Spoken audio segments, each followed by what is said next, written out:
रक्षाबंधन का त्योहार भाई बहन के अटूट प्रेम और एक दूसरे की रक्षा के वचन का प्रतीक है।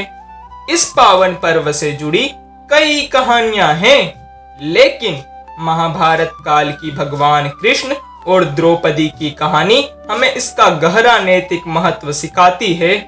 एक बार की बात है जब भगवान श्री कृष्ण ने दुष्ट राजा शिशुपाल का वध करने के लिए अपने सुदर्शन चक्र का प्रयोग किया। वध के बाद जब चक्र वापस उनके पास आया तो उनकी तर्जनी उंगली में एक छोटी सी चोट लग गई और रक्त बहने लगा। वही पास में खड़ी द्रौपदी ने जब यह देखा तो वह व्याकुल हो उठी। बिना कुछ सोचे समझे उन्होंने तुरंत अपनी कीमती साड़ी का पल्लू फाड़ा और उस टुकड़े को श्री कृष्ण की चोट लगी उंगली पर लपेट दिया। द्रौपदी के इस निस्वार्थ प्रेम और स्नेह को देखकर भगवान कृष्ण बहुत प्रसन्न हुए।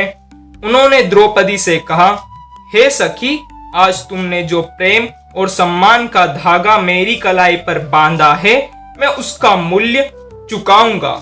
मैं तुम्हारी रक्षा करने का वचन देता हूं। समय बीतता गया। एक दिन हस्तिनापुर के राज दरबार में जब दुशासन ने द्रौपदी का चीरहरण करने का प्रयास किया तो द्रौपदी ने असहाय होकर भगवान कृष्ण को याद किया। कृष्ण ने उसी क्षण द्रौपदी द्वारा बांधे गए धागे का मान रखते हुए अपनी माया से उनकी साड़ी को इतना लंबा कर दिया कि दुशासन उसे खींचते खींचते थक गया, लेकिन द्रौपदी की लाज नहीं लूट सका। इस कहानी से हमें यह सीख मिलती है कि रिश्ते खून के नहीं बल्कि प्रेम, विश्वास और सम्मान के धागों से बनते हैं। यह कहानी केवल भाई बहन के रिश्ते तक सीमित नहीं है, बल्कि यह सिखाती है कि जब कोई निस्वार्थ भाव से हमारी मदद करता है तो हमें भी उसके सम्मान और रक्षा का वचन निभाना चाहिए। रक्षाबंधन का असली अर्थ इसी निस्वार्थ रक्षा और प्रेम के बंधन में छिपा है।